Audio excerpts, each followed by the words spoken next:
mag-gather kayo ng data. And then, yung gathered data po, ilalagay niyo po siya sa MS Word. And kada article po na babasahin ninyo and you deem relevant doon sa topic na napili ninyo, i-collect niyo po siya, ilalagay niyo po sa MS Word. Tapos i-highlight niyo po kung ano yung mga relevant ideas that were derived from that particular text, or what particular ideas from that particular article which you deem necessary for your study, or ano yung information from that text na you classified as a vital information. And then, so for instance, nakakuha kayo ng isang news article sa New York Times. Copy nyo lang po yung buong article na yon, tapos i-highlight nyo yung relevant information. And then, kung kaya ninyo mag-comment ng mga 100 words, that would be fine. And then, ilalagay nyo sa taas ng header ninyo. Sa header ninyo, yung yung URL. Take note, appropriate na URL ang ilalagay nyo doon. Tapos, yung access data. Access data. Kung kailan nyo na-access yung particular information na yon. Bawat article po ay nakalagay sa magkakaibang MS Word. Okay? Kailangan nyo po ng 10 to 15 references to substantiate your informative short film. And then, after collecting all the data, or after collecting all the information po, yung mga pertinent information, magsusulat po kayo ng 2-page reflective analysis concerning dun sa topic na napili ninyo. At per group din po yon, hindi per individual. Nagets niyo po ba? So, ma'am, paano ma'am? Anong klaseng topic yung pipiliin namin? So, kung titignan niyo, marami kayong pwedeng topic na piliin. For example, you want to discuss, you are an animal lover, for instance. So, you saw that there were a lot of instances in which animals were put into delicate situation, and they experienced a lot of different violence, or you saw that you witnessed that there were a lot of animals which is subject to different forms of experimentations, and you deemed that those were illegal, or those were unnecessary experimentations, or you realized that those kind of experimentation should be stopped because it perpetuates violence against animals. So you wanted to justify the account that animals do have rights, and we have to protect the rights of the animals. So you may focus on that particular topic. So you have to show to us that there is a need to pay our attention to this particular topic. That this topic is relevant, particularly in the 21st century. And you have to provide justifications such as animals have feelings. They experience sufferings like us. So, bahala kayong magbigay ng reasons concerning to your own topic. Basta ang kailangan kong makita is dapat meron kayong background kung bakit pinipili yung background of the study, yung significance ng study ninyo, bakit mahalaga yung pinili ninyong topic, ano yung problema na sinasagot ninyo doon sa informative film ninyo, at ano yung ethical considerations na gusto ninyong ipakita doon sa informative films ninyo. Another example, for instance, yung paggamit ng technology, yung ethical responsibilities in terms of using technology, or yung ethical responsibility natin in terms of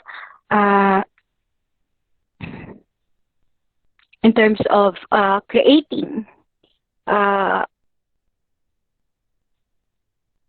new technologies. So, ayun. Kasi kung familiar kayo when it comes to the development of artificial intelligence, before, nung ano pa lang, nung sisimulan pa lang nila, they started to build or establish the artificial intelligence. Most of the people involved in the development of artificial intelligence were white male Americans. And aside from that, most of those white male were well-off people. So if you try to search for the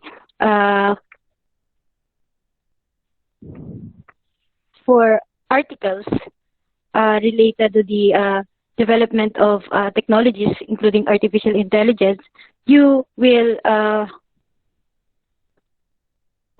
stumble some articles that highlights the kind of a racial perspective that dominates the infosphere. So during that time, yung nag-umpisa pa lang yung development ng artificial intelligence, makikita niyo na may mga racial perspective. Like for instance, if you search for Black Americans, ang lalabas gorilla, ganun. Kasi nga, ang nagpo-program yung mga nagpo-program were white Americans. Nag-get niyo po ba? Kaya sa Silicon Valley, meron tayong ethical responsibilities that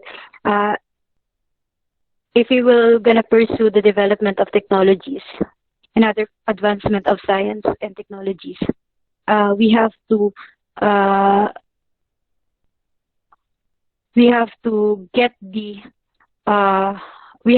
engage in pluralistic ideas, and we have to pay close attention to the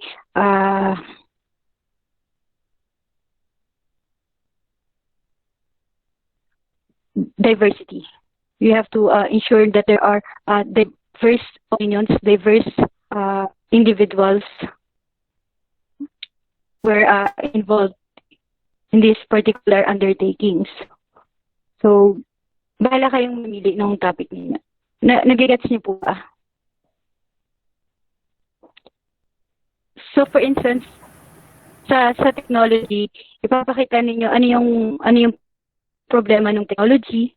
For instance, familiar kayo dun sa deepfake, deepnode, ano yung problema bakit kailangan natin pag-aralan yan, ano yung may ethical responsibility ba tayo, ano yung nangyayari ngayon sa digital era, ano yung behavior responses ng tao, and then ano yung proposal ninyo. At the end of the day, I have to hear your own suggestions and views about this particular subject matter. Okay, nagigets po ba? Ma'am, may tanong po ako. Yes po. That's for midterm po namin. Equivalent for midterm po namin yan. Equivalent ng midterm and finals ninyo. Kasi yung midterm ninyo, diba yun yung parang nagkukulik kayo ng data para yung informative film na ginagawa ninyo ay kumbaga, hindi siya speculative. ito ay grounded ng empirical studies and grounded ng data. May backup na data that would warrant the veracity of your claim.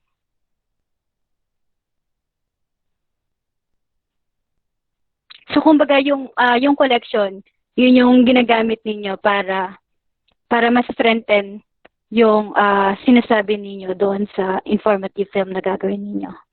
Kasi kung ano yung topic ninyo sa midterm, yun din yung topic ninyo sa informative film ninyo. Ma'am, I Okay have a po, question po.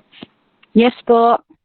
Ma'am, yung yung requirement sa midterms po namin, yung gathering of data, doon po yung 10 to 15 references po na gagawan po ng 2 pages na MS Word.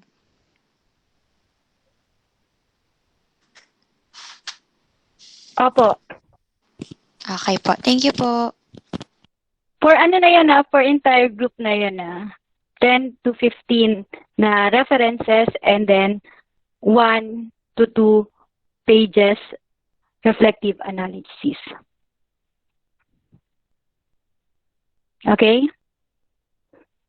Para maintindihan niyo po, ayoko po kasi manghula ng grade ng ayoko po manghula ng grades ng estudyante ko. And currently, yesterday, I received another loads. Parang mga 14 sections po yata yung tinuturuan ko ngayon. And diverse po yun. 3 po ang hawak ko sa major subjects ko.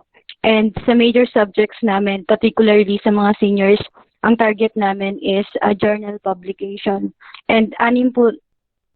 Tapos, the rest, core subjects that includes art appreciation, ethics, and literature. So, medyo bombarded na po ako ng task at kung mag-i-individual ako, hindi ko na ma-ascertain na tama pa yung mag-render kong judgment. Knowing na may PhD din po ako ngayon or may post-graduate schooling din po ako ngayon sa UP. So, ibig sabihin may mga units po akong tinitake sa UP. So, okay na po ba tayo? By next meeting, pwede na kayong mag-propose sa akin ng topic Yes, kung kakayanin nyo na para magawa nyo na. Sana mas magawa nyo ng maaga para hindi na makaabala dun sa iba ninyong subject. Para sa June na dulo, wala na kayong masyadong iniintindi sa subject ko. Okay? Kung wala na kayong questions, mag-start na tayo. Last time, ang tinakal natin is about SOAPs, tama ba?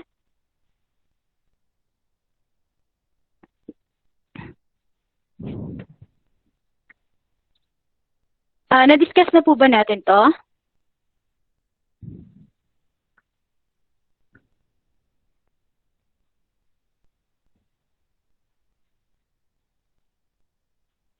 Hello?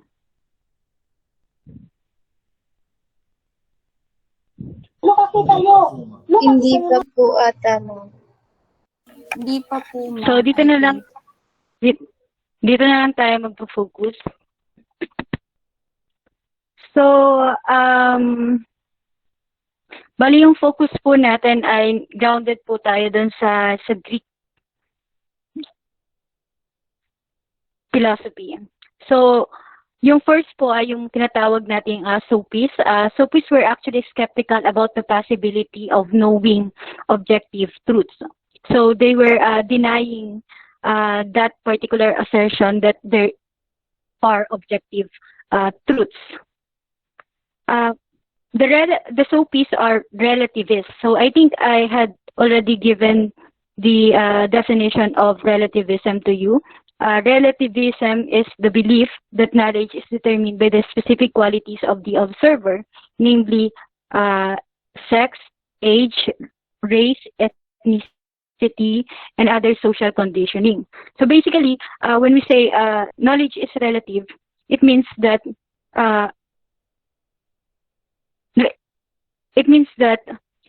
there's no objective truth. It means that truth is relative to man. Okay? And it depends upon the social condition kasi our different we facing different uh, orientation, yung different orientations natin, it would really influence how we perceive realities and even how we construct meaning and identities. Tama po ba? And sometimes, magkakaiba tayo ng view because of different orientations. Tama po ba? And then, many of them were ethnocentric. So I think you are also familiar with the term ethnocentric. When we say ethnocentric, you had this notion that one culture is superior than the other. And even in the 21st century era, I think many are ethnocentric. There were a manifestation of this kind of perspective and or behavior. And then the Sophies also rejected the natural and moral law.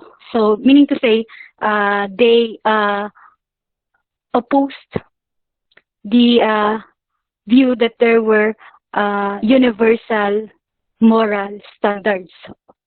For them, moral principles are either subjective or culturally determined. Okay, so they were also known as the as teachers of rhetoric. When we say rhetoric, it is the art of persuasion. Tama po ba? And when you want to persuade others, as most of the time you do not unravel the truth. You don't intend to unravel the truth. What your major intention is to simply ensure that people will take your side, diba? And in those cases, there are instances that you are tempted to use fallacious arguments. Tama po ba? And when we say fallacious arguments, these are arguments that appears to be sounding good, diba? It appears to be reasonable at the first glance, but in a thorough examination of the entire passages that you made, you will witness the lapses or errors in your argumentation. Nagigets niyo po ba? Yes po. Yes po. So there are a lot of rhetoricians even in the postmodern society. May mga rhetoricians like Harry Roque, di ba? Si Harry Roque, the spokesperson of Malacanang, he used rhetoric. Every time that he appeared in an interview, you will recognize that he was really good in terms of deceiving. Deceiving may not be the appropriate term, but he was really good in terms of persuading people to accept his position. And of course, there were problems if you will let yourself be influenced by mere rhetoricians. Kaya nga Aristotle invented the organon, which later on, Aristotle invented the organon. The organon, or the so-called logic. And the intention of Aristotle in inventing the organon or the logic was to ensure that we will be able to develop our critical thinking. And according to Aristotle, it is very significant that we came to understand that we become capable of discerning which arguments are erroneous and which are not. So, ayun, yun yung point ni Aristotle for creating the organon. So SOPs, they tend to fight for students and for reputations. They were interested in they were interested on practical affairs, meaning to say on human affairs prior to uh, their predecessors, mga ancestors no SOPs kasi they were inclined in metaphysical discourses, meaning to say they talk about cosmology and they talk about uh, the early theodicy, meaning to say they talk about gods and goddesses, etc. Those particular discourses were abandoned by the SOPs. Sabi ng mga SOPs, hindi mo naman natin makikita yung objective reality. Abandon na natin yung metaphysics, yung first ultimate substance. Abandon na natin yan and let's just focus on practical human affairs. And many hedonists, many of them were hedonists. Ano ba yung hedonist? Of course, yung hedonist po, they professed the idea that it is okay to indulge ourselves with sensual pleasure. Diba? Particularly Aristippus. Sabi ni Aristippus, walang mali kung gugustuhin natin i-indulge yung sarili natin sa different forms of sensual or bodily pleasure. He was actually inviting us to maximize our pleasure. And as much as possible minimize pain. This particular view was used by the utilitarianism, by the utilitarianists, particularly John Stuart Mill and Jeremy Bentham. So ayan, pagka sinunod mo si Aristippus, gusto mo ng sex, go. Gusto mo ng food, go. Gusto mo ng luxurious dress, go. Sa lahat ng dinidemand ng body mo, as long as you are capable of achieving those demands or desires of the human body, okay lang. Sabi ni Aristippus, okay lang yan. Pero sabi ni Epicurus sa atin, wait, wala namang mali if you will indulge yourself with the bodily pleasure kasi may demand talaga yung body natin. And even in psychology, that particular idea was accepted, diba? Meron nga tayong tinatawag na physiological drive, diba? So, walang mali dyan. Kapag binasa mo nga si Freud, puro sex na lang yata lahat ng nasa isip ni Freud. Yung libido, diba? Pero, ang point ni Epicurus sa atin, it's okay that you indulge yourself with this bodily pleasure. But take note, bodily pleasures were inferior pleasures. These are classified as inferior pleasures. And for Epicurus, we have to focus on higher form of pleasure. And ano yung higher form of pleasure for Epicurus? That is the intellectual pleasure. Sabi ni Epicurus, we have to concern ourselves with intellectual pleasure because the intellectual pleasure could provide us the tranquility of the mind or the calmness of the mind. And for Epicurus, the highest good can only be achieved through indulgement to this higher form of pleasure. Okay? So, ayun yung basic sa SOPs and sa hedonism. So, kanina binanggit ko yung term na relativism. Yung relativism na theory na yon, mas tinitignan siya as something that is correlated with Protagoras. And Protagoras professed that man is the measure of all things. Yeah, man is the measure of all things. Kindly interpret this particular passage from Plato in his Theaetetus.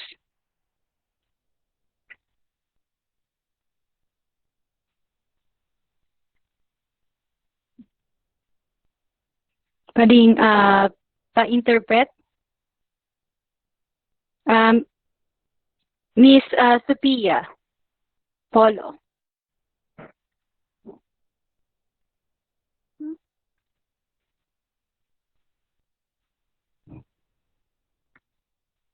Miss Polo?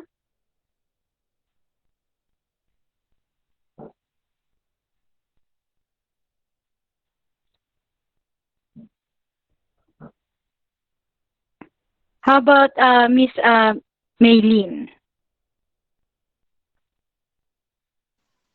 Good afternoon, ma'am.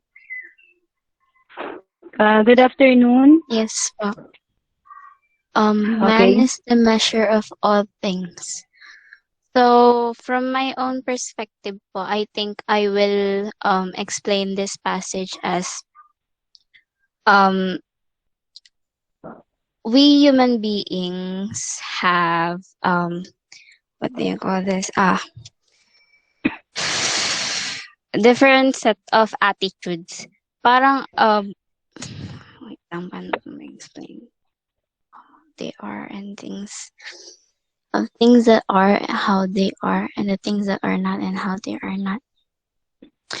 So parang iko-connect ko po to for example is that we have there exists a natural law, which is it gives us the sense of fairness or the sense of right and wrong. But then we are still unique from each other because we have a collective sense of right and wrong that is shapen from our own experiences and knowledge that we gain from the past.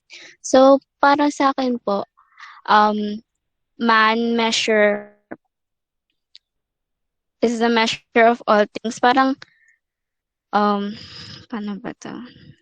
Man,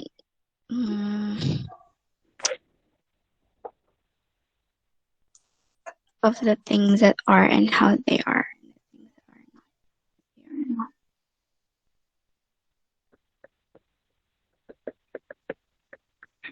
Ayun.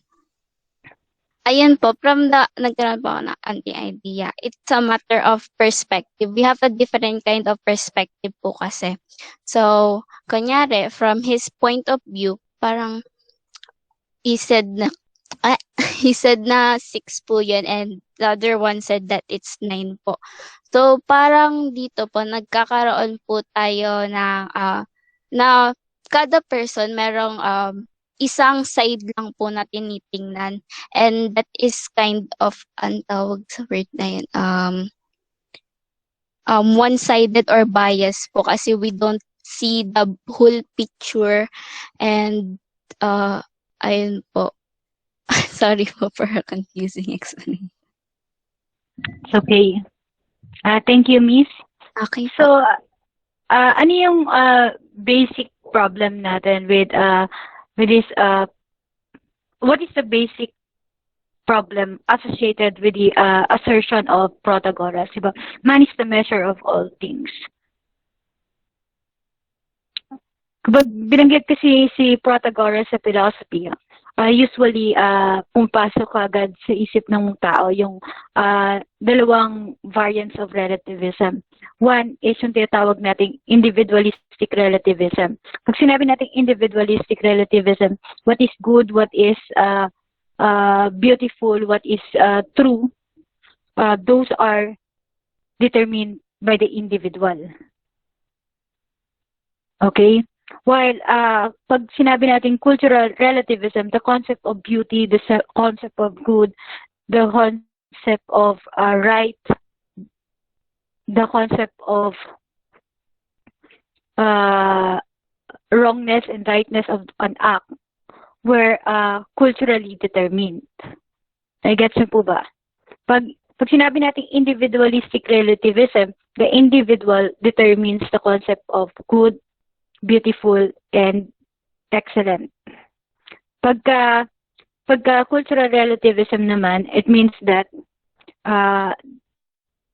the culture, particular culture, determines the concept of right, wrong, what is beautiful, or beauty, concept of beauty, and excellence, etc. So, ano yung pinaka-problema dito? In Platonic's interpretation kasi, the man is reduced into an I. So, ibig sabihin, kung itatranslate natin yung i-replace natin ng I yung man. I is the measure of all things. The point in question lies on this particular passage, that man is the measure of all things, which actually sets forth the notion that all beliefs, take note, that all beliefs or opinions are not true, that all beliefs or opinions are true to those who make it. Diba? This is 6, this is 9. So both of them were correct in asserting that that is 6 and that is 9. But that cannot be, diba? Logically speaking. Why? Because two contradictory statements cannot be both, contradictory statement cannot be both true and both false at the same time. If one is false, the other must be true. If the other is true, the other is false. Yun yung notion ng law of contradiction, 'di ba? Sa logic. So, anong problema natin if I is the measure of all things? The problem is the impossibility of falsehood.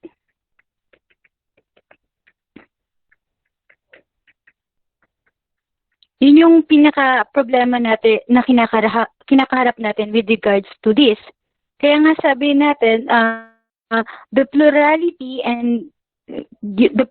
inconsistency, and even the indefiniteness of ideas, beliefs, or conducts would actually bring us away from having knowledge or having truth. That's a problem. So I think we cannot reduce it into an I. I think, although nakikita naman natin that there are instances na meron talagang personal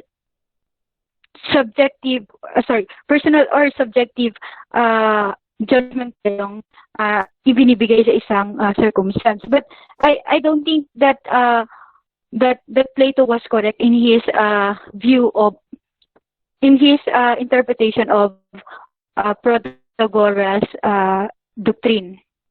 So I think yung man dito for Protagoras ay it can be translated as collective subjects.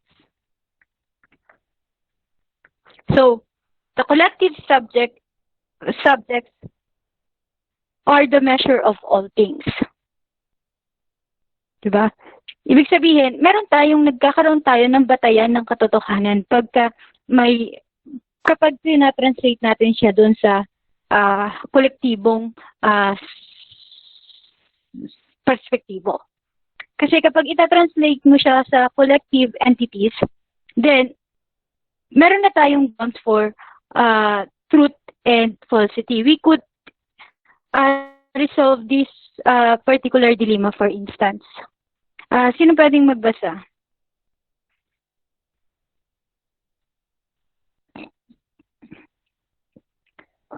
Sinong pwedeng magbasa? Sophia, nandyan ka na ba?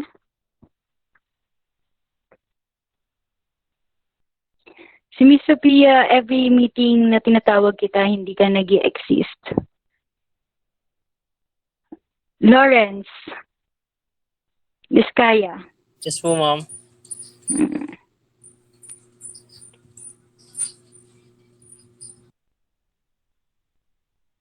Okay, sabi kay Miss Sophia, mas okay sa akin kung hindi naman talaga siya nag-i-exist sa klase ko, na wag na lang umattend kaysa nasa loob siya ng platform natin pero wala naman siya. Kasi similar din naman yung instance na yun. Wala ka din. Yes, pwedeng pakibasa to. Yes po. Protagoras Wager. Protagoras Later. po. Wager po, sorry po. Wager. Protagoras had a pupil named Eulatus who arranged to take Protagoras' course in rhetoric and sophistry, a kind of law school for partial tuition. So sure was Protagoras of his abilities as a teacher that he told Eulatus he did not have to pay the balance until Eulatus won his first court case. Protagoras demanded payment in the form of this dilemma. Eulatus, Eulatus, you might as well pay me, since I am going to see you for the rest of the tuition. If I win in court, the court will rule that you owe me the money. If I lose in the court, you will have won your first case, and you will owe me the money. Either I win in court or I lose, so either you owe me the money or you owe me the money. Protagoras, alas, was a good teacher, and Eulatus was ready for him. He shot back with a counter dilemma. No, sir. You have it backwards. If you defeat me in court, then I have lost my first case and so do not owe me the money. If I defeat you, the court will rule that I do not owe you the money. Either I defeat you or you defeat me. In either case, I do not owe you the money. Who won? Sinong nanalo sa tingin mo?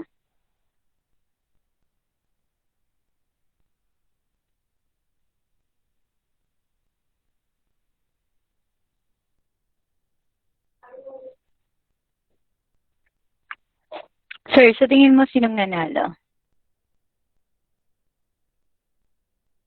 Ano lang po, guess lang si ano. The payment of wrestling.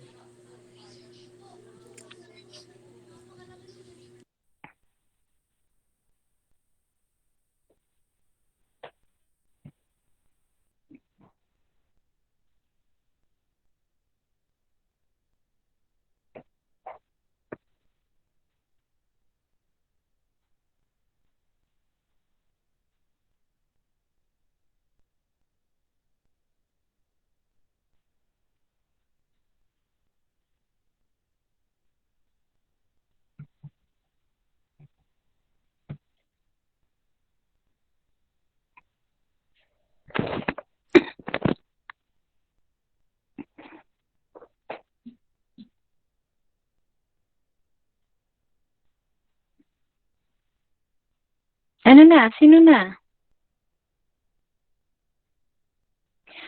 Kung titignan niyo tong Protagoras wager, mapapansin natin, although itong case na to is case ni Eulatus and Protagoras, makikita natin na parehas may punto si Eulatus at si Protagoras. Sabi kasi, ang kasunduan kasi nila ay, in Tagalog, para sa hindi fully nakaintindi nung passage.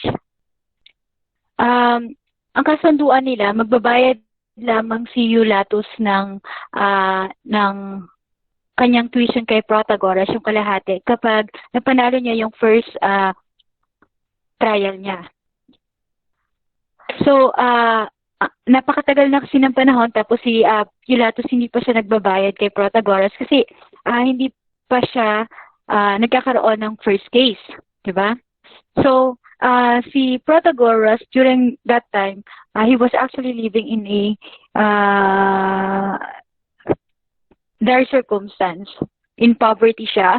And because of the reputation of the Sophies, medyo pumapangit na kasi yung reputation ng Sophies during that particular period. So, Protagoras saw Eulatus and he confronted Eulatus. Sabi niya, "Oh, Eulatus, kahit anong gawin mo, kailangan mo nang mag-ready, isusu kita. So, sasampahan kita ng kaso at kahit anong gawin mo, you have to, kahit anong mangyari, kinakailangan mo na mag-prepare ng pera kasi babayaran at babayaran mo ako." Kasi ang usapan natin, di ba, kailangan mapanalo mo ang first case mo. Pag napanalo mo ang first case mo, then you have to pay me, okay? So, kapag natalo ako, sa korte, ibig sabihin, babayaran mo kasi napanalo mo yung first case. At kung manalo naman ako sa korte, babayaran mo pa din ako. Kasi, pababor sa akin yung korte. And then sabi ni Eulatus, hindi ganun yun, Protagoras. Ang mangyayari, kahit anong kahit anong mangyari, manalo or matalo ako, hindi kita babayaran. Kasi pag natalo ako, ibig sabihin, null na yung kasunduan natin. Ibig sabihin, hindi na kita babayaran kasi natalo na ako sa first case ko. Pero kung mananalo ako, papaboran ako ng korte. So, kung titignan natin, may dinima.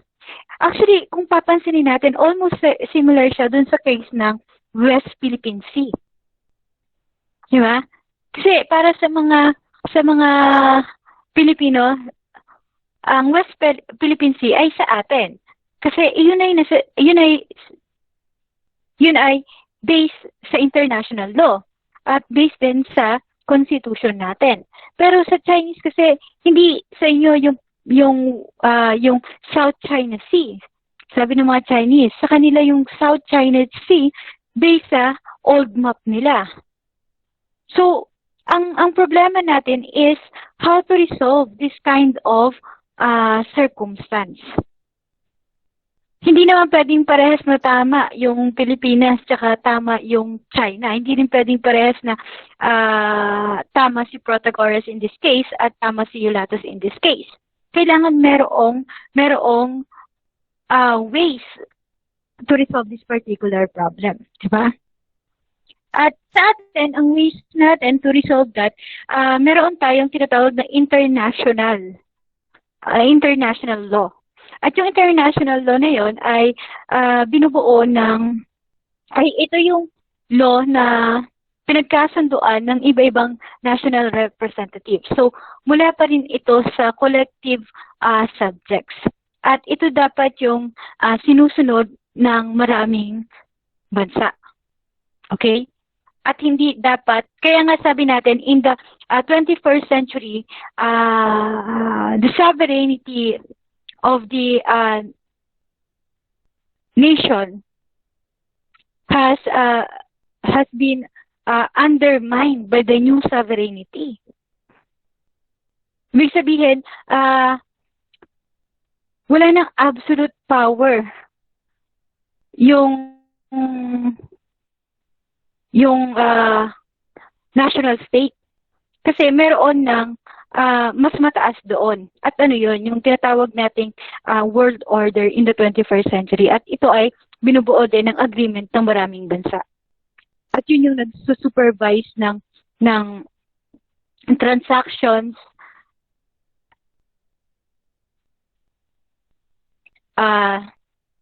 across the world. So nakikita natin na ganun yung nangyayari sa lipunan natin. So man is the measure of all things. So I guess although they say that it can be reduced into individual relativism, it could be translated into I prefer na i-viewed na lang siya as a collective subject. Okay? Not ang kolektibo ang magdi-decide kung ano yung magiging basihan ng tama at mali. At sinabi na natin nung nakaraan na ang tama at mali ay maaaring magbago through time. Okay? And then, sa The Republic naman ni Plato, Thrasymachus asserted that justice can be defined as the advantage of the stronger party. Okay? Sophia, nandiyan ka na? Hello po, ma'am. Kaya na pa po ako nagre-reconnect. Ang bagal po na ng internet namin. Okay, akala ko lagi kang nandito dyan. Ma'am, hindi po. Mabagal po talaga. Hindi. Okay na, nagagets na kita. Then, I apologize for my statement earlier if I had offended you. Miss Patricia, kindly distinguish in our society who are the stronger party. Who belongs to the stronger party?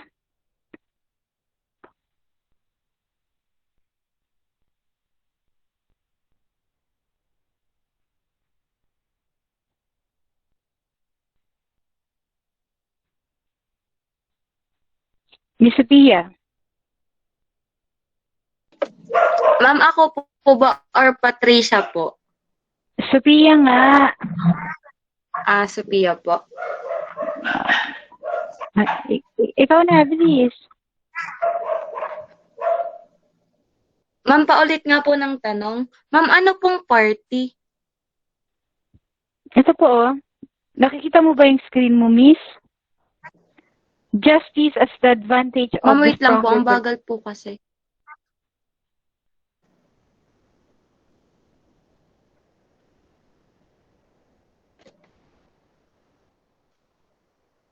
Ma'am, yun po ba yung Thrasymachus?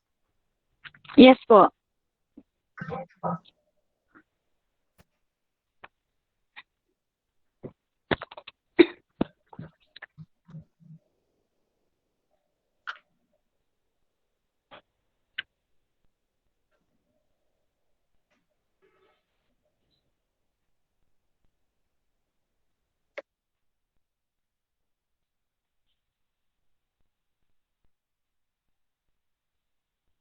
Miss.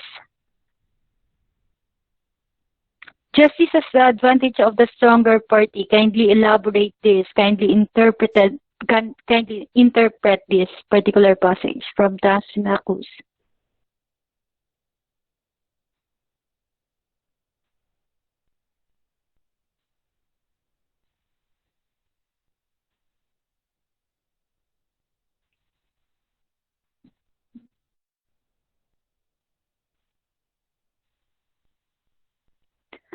Hi.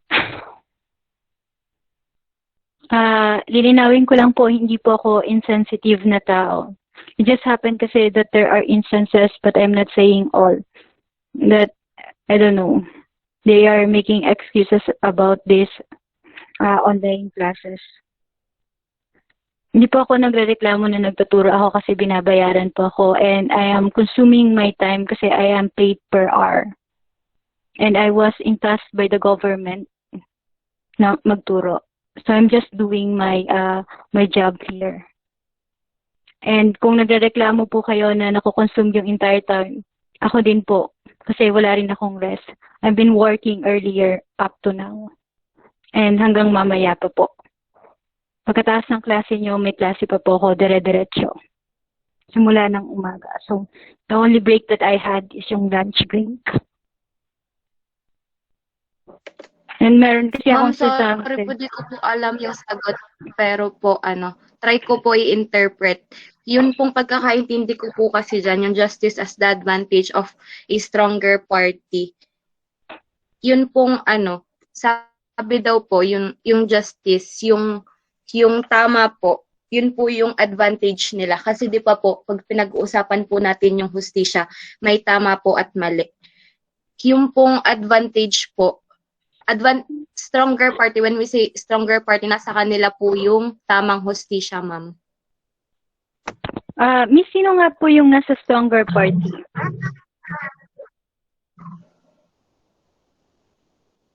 Yun pong justice po. Okay, thank you.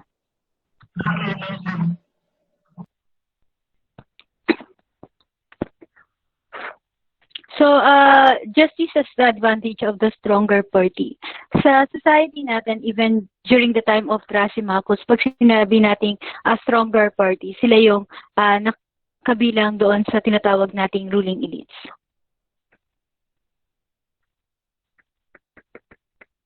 Sila yung kabilang doon sa tinatawag nating ruling elites. Sa panahon natin, kapag sinabi natin kabilang ka sa ruling elites, ibig sabihin, you have this economic power, or economic resources, and meron kang political power. Tama po ba? At kung papansinin natin maigi ang lipunan na ginagalawan natin, kalimitan ng nasa ruling elites ay nasa politics. Tama po ba? Hindi lang sila nasa business world, kundi nasa politics sila. Ganon din sa panahon ni Thrasymachus, ang nasa higher position sa government nila ay nagmumula din mostly sa ruling elites. Okay? And kung titignan natin, sa politics, nasa kongreso sila or nasa senado sila. At kung titignan natin, sa batas din natin, pag sinabi nating justice, inseparable to dun sa notion of law. Lagi nating lagi nating ina-assert na si hustisya ay may kinalaman sa batas. Diba? So, ang basis ng justice natin ay yung law. Yun ang basihan ng hustisya natin. At kung titignan natin, ang law ay kinakraft ng ruling elites. Diba? At kung ika-craft nila ang law, they make sure that the law is advantageous to them. Meaning to say, the law is favorable to them. Nagigets niyo po ba? Ang ibig sabihin, ang batas ay ginagawa ng ruling elites para i-advance yung interest nila. At kung ang batas ang nagiging basihan natin ng hustisya, ang hustisya, therefore, ay laging nasa advantage ng nasa mataas na posisyon sa lipunan na ginagalawan natin. So, to provide a concrete example, ibig sabihin nun, might makes right. Diba? Might makes right. Kung powerful ka, then tama yung ginagawa mo. At ito yung ginagawa ng Chinese sa atin ngayon, ng Chinese government. Ang Chinese government po ay meron silang political power, meron din silang economic power ngayon, and meron silang technology. Military power, mas superb sila kaysa sa atin. At dahil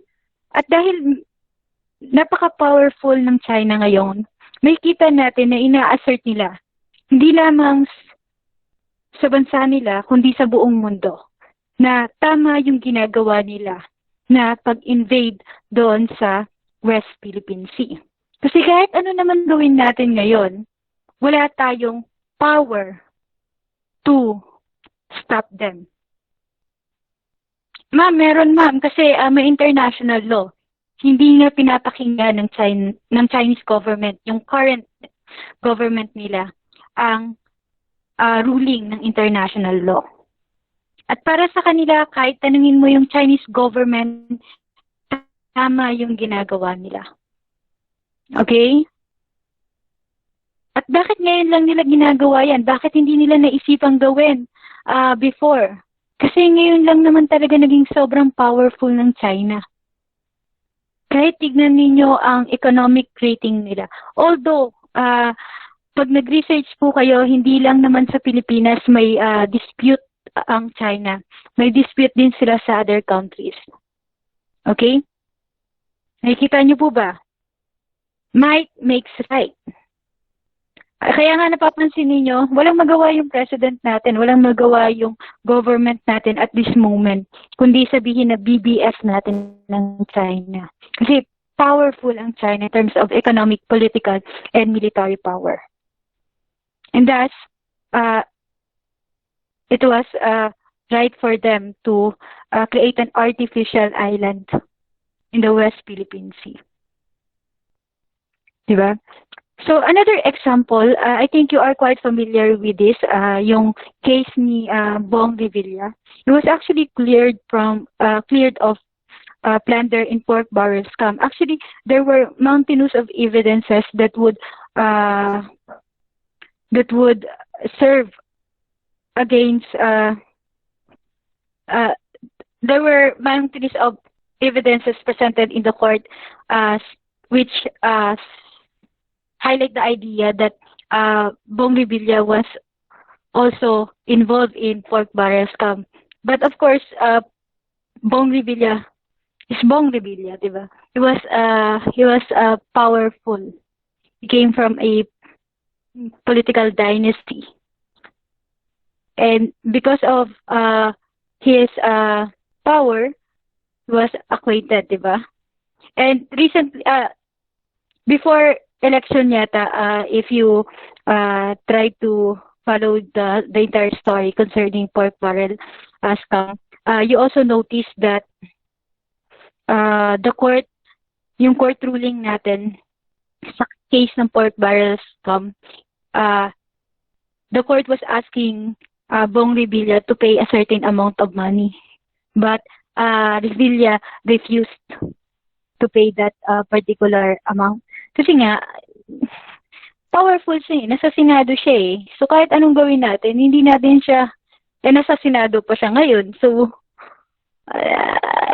kahit anong gawin natin, hindi magkakaroon ng appropriate justice.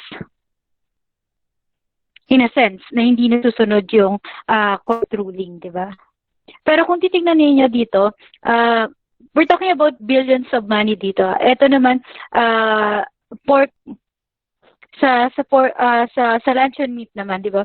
Man arrested for stealing can of luncheon meat. Ang luncheon meat yata is parang mga 200 pesos meron na, no? Below. Tignan niyo. Meron na. Di ba? Kung titignan ninyo dito, pinag-uusapan natin millions. Dito, 200 pesos lang. Pero dahil mahirap siya, automatically mali siya. Automatically liable siya sa batas. Kasi powerless siya eh. Wala siyang economic resources, wala siyang political connections. And thus, he can be subject to punishment easily. Pero kapag may political connections ka, may economic resources ka, hindi ka punishable by the law. Kaya yung law natin, napaka-no-shoes, di ba? And the same case with this, di ba? He received, after this incident, Sinas received a promotion. He was given a reward instead of punishment, di ba? It sounds very ridiculous. Isa si Sinas sa nag-propose ng protocol nung tinatawag nating COVID-19 restrictions and or measures, di ba? Pero isa rin siya sa violator ng protocol na siya mismo ang nag-implement. Pero na-punish ba siya? Hindi. Na-promote siya. Tama ba yon? Oo, tama yon. Bakit? Ano sabi ni President? Irreplaceable si Sinas. Tama ba yon? Yes. Bakit? Powerful siya. Chief siya. Pero ito, look at this one. 5 individuals lined up early cited with curfew ticket at Maginhawa Community Pantry. These people, they lined up doon sa Maginhawa Community Pantry, knowing na ilang pieces ng vegetable, ilang kilong bigas lang yung makukuha nila. Baka nga wala pang 300 pesos yung makuha nila doon sa paglinya nila eh. Pero okay lang. Kasi panglaman to nung growling stomach nila eh. Kaysa walang makain yung anak nila, for instance, or relatives or member of the family. Pero these people who were really thriving to survive on that particular day, naka-receive sila ng fine na 300 pesos. At ang sagot, sinusunod lang po kasi namin yung batas eh. Kaya nga pumili eh. Kasi baka kahit 100 o kahit 50 walang laman yung bulsa nila eh. I'm not saying na tama yung ginawa nila. Kasi hindi sila sumunod sa protocol. What I'm saying here, ang unfair ng batas, di ba? Ang batas ay para lamang sa ilan at hindi para sa lahat. In this case po, ang nagbayad yata dito ay si mayor ng QC. Kasi wala silang magagawa.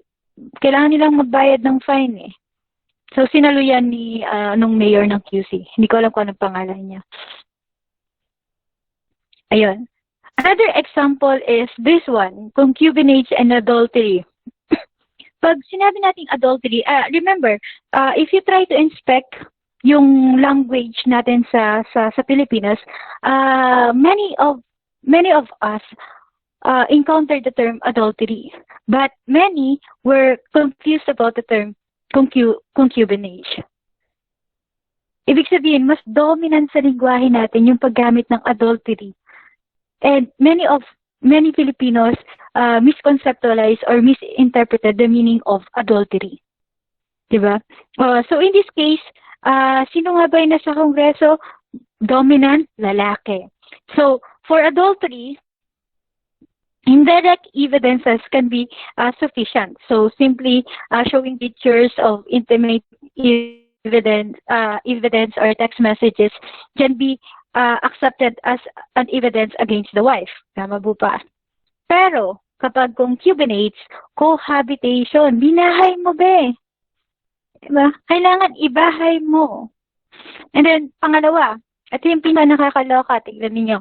Sexual intercourse, scandalous way only. Wait. Scandalous way only. Diba? Sexual intercourse, scandalous way only. So, ibig sabihin, kung, teka lang, may decent sex ba? In an extramarital sex? In an extramarital affair? Diba? Kasi, scandalous way only eh. Hindi na ba scandalous kapag meron ka ng affair, automatically scandalous na dapat yun. Pero hindi ganun kasi yung perspective ng korte. So sexual intercourse scandalous way only. So kapag makikipag-sex ka, kapag lalaki ka, nakikipag-sex ka, basta hindi scandalous sex yan, okay yan. Pero pag babae, pag makikipag-sex ka sa iba, na may asawa ka, automatically liable ka sa batas. Okay? So, nakikita mo na yung unfair treatment ng batas. Next is, bringing sexual intercourse with mistress in the conjugal home. Ibig sabihin, pag winahalagang hiya mo na talaga yung asawa mo at inuwi mo na sa sarili ninyong pamamahay. Diba? Nakita niyo po ba? And, I think you have to pay attention din sa ginawa nila kay Laila de Lima. Yung ano bang famous yun? Yung Judel. Napanood niyo yung memes na yon. Kung titignan ninyo, masyado nilang niyuyurakan yung pagkatao ni Laila de Lima.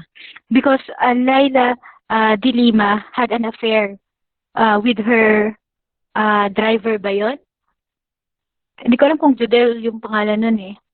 Basta parang gano'n. Laging Jonel po, ma'am.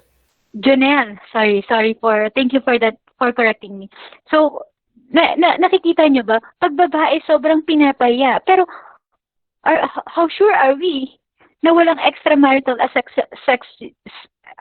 and affairs yung mga yan? Yung mga lalaking yan. Duterte nga, di ba? Lantaran President Duterte. Sorry for that. Ulitin ko lang po, hindi po ako nag-indoctrinate. You have to subject to you should not accept my views. And yung stand ko po ay hindi stand ng PUP at hindi ito ay kasama lamang po sa lecture natin. And it must be subject to your criticisms. Okay? And next is yung Nazi regime. Ito rin po yung isang example para may highlight natin na may punto si Tracy Marcos in asserting that justice is in the advantage of the stronger party. So sa yung Nazi party, for instance, they make use of the law. May mga memorandums na ipanasa si Hitler, yung tinatawag nilang the final solution to the Jewish question. Yung the final solution to the Jewish question, ito yung plano kung paano magko-conduct ng mass dissemination of lives or mass killing. Okay? At etong 1933, ito yung kasagsagan ng pag-rise ni Hitler sa power. At tingnan niyo yung law na pinatas, sounding good, di ba? The law for restoration of the professional civil service. But this particular law, napaka-xenophobic. It's a xenophobic policy. What does it mean? Napaka-racial kasi nung perspective napaka-racial nung perspective dito ni Hitler. Ang Jewish kasi kahit kahit nasa Germany sila, hindi sila assimilated people. Ang Jewish community, they wanted to preserve their own culture. And during 1933, ito yung panahon na kung saan bumagsak yung Germany, kung natatandaan po. at ito yung panahon na nagsuffer sa inflation ang Germany. So sobrang hirap ng buhay sa Germany. Pero ang Hudyo, marami sa kanila bankers ang Hudyo. At well-connected ang Hudyo dahil sila yung mga bankers kahit nung medieval era pa ng mga hari at saka ng mga reynas, ng mga monarchical regime. So, nung time na yan, ang ginawa, ang sinisi ni Hitler ay yung mga Hudyo. So, ano yung law for restoration of the professional civil service? Bakit ko sinasabing napaka-xenophobic? Kasi ni-restore nila yung professional civil service by replacing they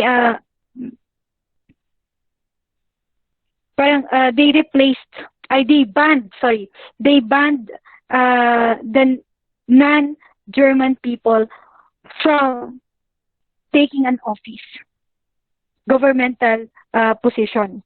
So, ibig sabihin, kung hindi ka German, wala kang posisyon sa government nila. So, yan yung panahon na kahit nasa professional ka, kahit kaano ka kagaling, ito yung panahon na tatanggalin ka sa posisyon mo. At yun yung nangyari sa maraming Hudyo. Swerte nga ni Einstein during that time eh. Kasi kahit yung bahay ni Einstein ni-raid eh. Check nyo na lang. So, ganun yung nangyari. Tapos, noong 1935, sa Nuremberg Law, may mga pinasa din si Hitler na batas na ipinagbabawal na mag-reproduce ang mga Hudyo. Reproduce? Diba? Nakakaloka naman yan. Pati yung pagre-reproduce nila, pagbabawalan mo. And, pinagbawalan din ni Hitler na magkaroon ng affair ang German sa Hudyo. Bakit binagbawalan niya? Kasi daw nako-contaminate yung Aryan race, yung superior blood nila. Okay? So, nakikita natin na si Hitler, ginamit niya yung batas para i-advance yung kanyang ideology. Okay?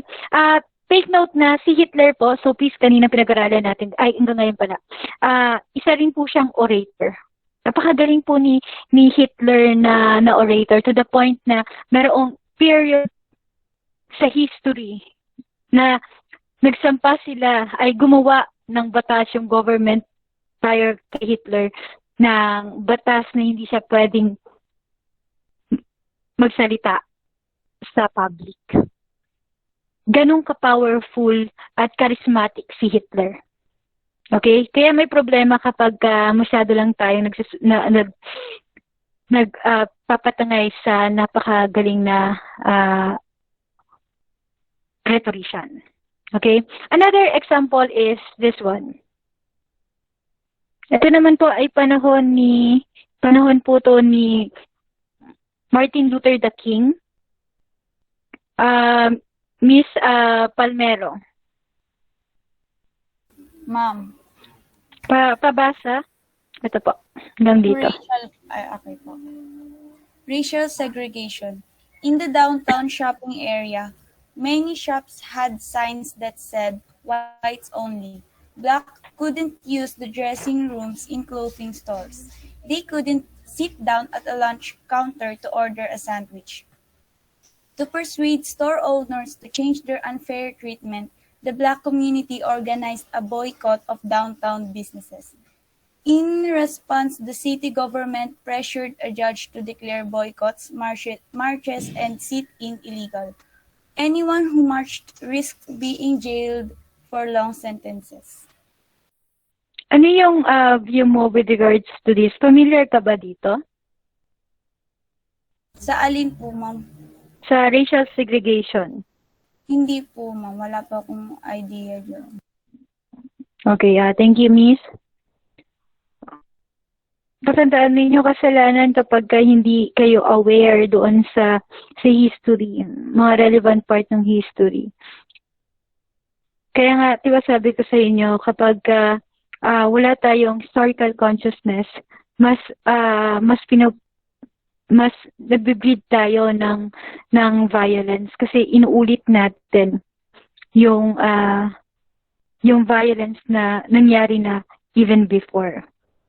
Yung non-awareness of these historical events, malaking kasalanan siya. Okay? In some sense. Kung titignan ninyo, ito rin, nagpapakita na yung batas ginagamit talaga para i-coerce yung ibang individual na hindi matuloy yung demonstrations nila, i-force yung individual na hindi mag-protest against this rotten system na meron tayo, di ba? So, kung titignan natin dito, ito lang naman yung kayang gawin eh. Ito yung ang marches po or sit-ins or boycotts, ito yung tinatawag nating non-violent form of resistance. At yan na nga lang yung kaya nilang gawin eh. Kasi ayaw nilang mag-undergo ng violent resistance many of the black people. Yan na lang yung kaya nilang gawin. But, ginagamit pa ng mga white yung batas para i-punish even yung demand and call nila sa equality. Diba? Naging illegal pa yung pag-boycott at saka pagmamarch. Ito po yung, kaya nasabi ko, ito yung time ni Martin Luther the King at saka time to ni Rosa Parks. Okay. So, I hope nakikita ninyo yung difference na. Dito naman tayo, pabasa. Sino pwedeng magbasa sa inyo?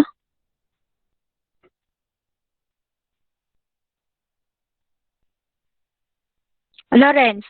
Ay, hindi. Okay na pala yung si Lawrence kanina. Sino na lang? Mark. Brian. Mark?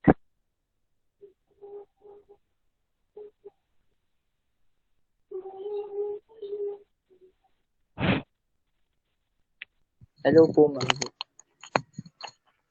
Okay. Mark, pwedeng pabasa, tapos pa-interpret ako. Okay. I-anuhin ko na, buwitan ko na yung mga bagay na kailangan i-interpret. O, sige na. Calicus. For to suffer wrong is not the part of a man at all, but that is a slave for whom it is better to be dead than alive, as it is for anyone who is unable to come either to his own assistance and when he is wrong or mistreated, or to that of anyone he cares about. I can fit imagine that the manufacturers of laws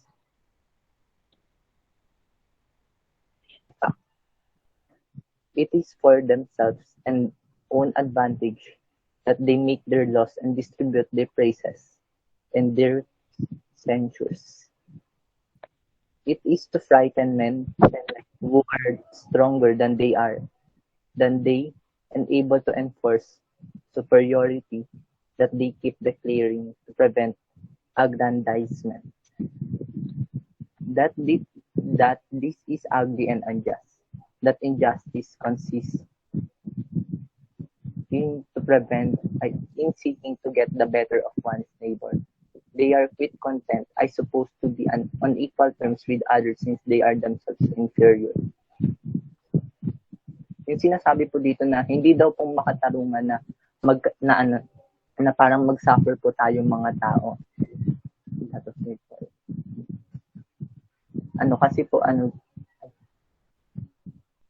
Kasi po, di ba tulad po nung in-explain nung kanina, na sa paggawa po ng mga batas, parang pumapabor lang po siya sa mas nakakataas. Parang mayroon pong napapabayaan na part ng society natin. Dito sinasabi niya po na hindi po makatarungan na yung magagawang batas na para sa na imbis na para sa yung batas ay para sa mga tao, nagiging dahilan pa para magkaroon ng hindi makataong gawain, parang ganun po. And this is for second naman po.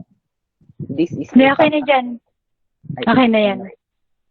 Ito lang naman yung pinaka-relevant. Although, yung first part kasi nito relevant. So, makikita ninyo yung view ni Callicles ay different from Thrasymachus. At kung papansinin natin on the opening passage, kailangan napansin ninyo yung term na but, di ba? For to suffer wrong is not part of man at all, but that of slave, whom it is better to be dead than alive. Nagets niyo, ulitin ko po.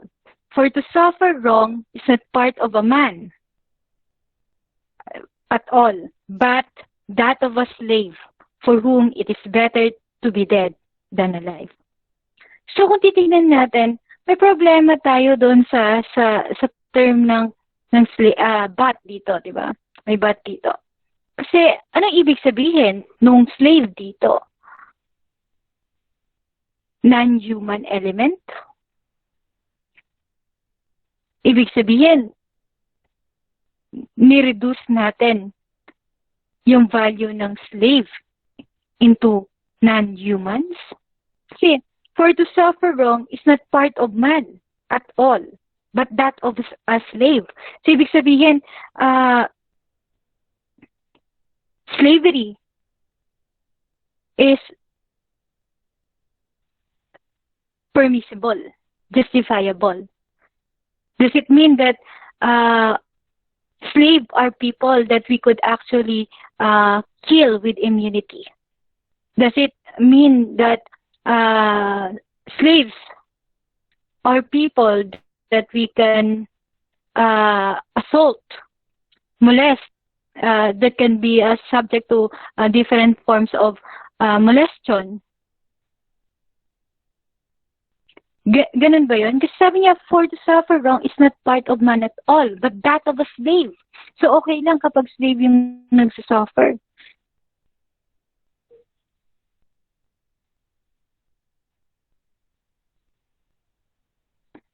That's very problematic. At kung titignan ninyo yung history po, ganun po yung nangyari. Kapag tinignan niyo po yung history, ang slave ay walang rights. Lalo nung ancient times, ang slave ay walang karapatan na magkaroon ng sarili niyang bahay, magkaroon ng sarili niyang pamilya. Wala siyang freedom dahil ang slave ay pagmamay-ari ng isang individual or group of people.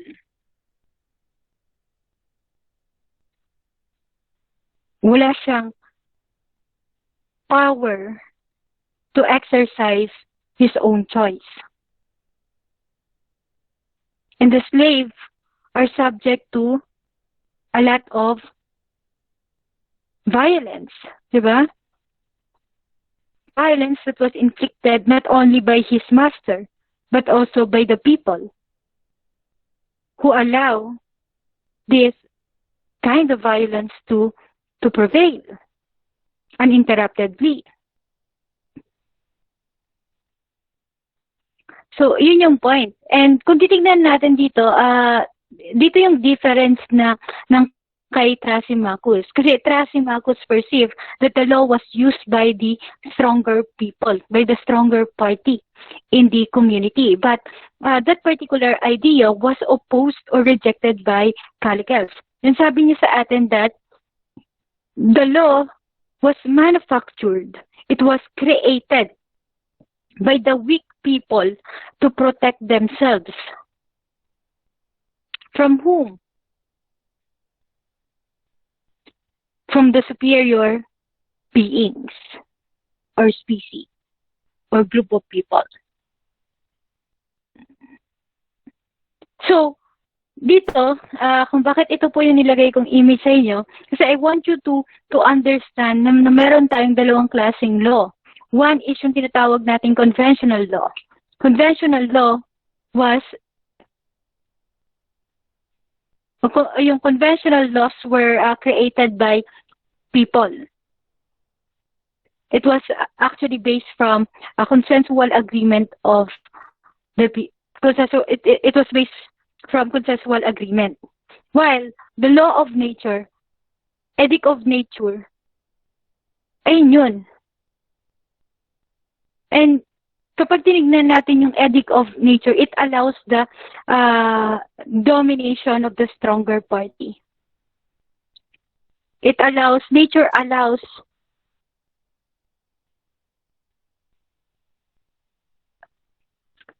the stronger party to dominate the weak. Diba? Kaya dito ang sabi niya, justice is determined. The stronger shall rule and have the advantage over the inferior. Kasi yun yung nature. Hindi naman tayo lahat equal. Meron talagang mas powerful sa atin. It's either in intellect, in terms of intellects, or strength, physical strength. And the one that must lead must be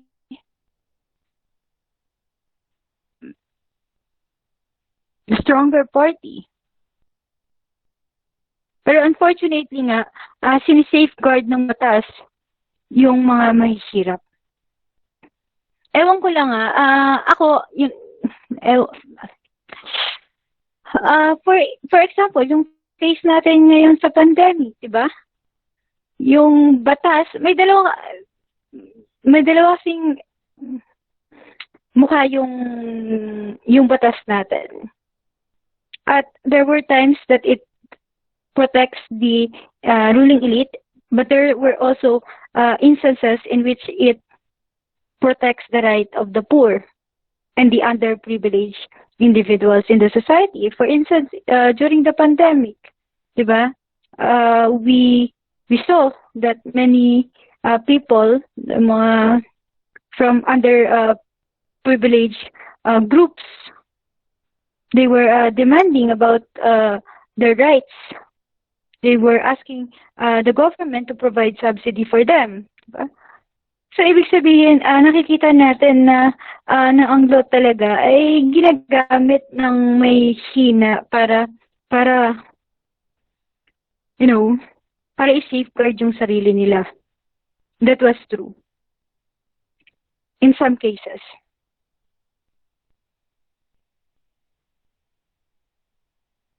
Ewan ko kung justifiable ba, or I'm speaking under a privileged position kasi hindi ko masabi eh. Pero I think meron kasing mali din yung majority ng Filipino. Like I said, ang isa sa mga mali ng majority of the Filipino is wala talaga silang maayos na financial literacy. Ma'am, hindi naman nila kasalanan yun kasi kasalanan din ng education na yun. Maraming may kasalanan kung bakit ganito, kung bakit mahirap ang mahirap. Pero we have the responsibility kasi, personal responsibility to develop certain skills that would warrant good life. And right now, I could see that many people, particularly the youth,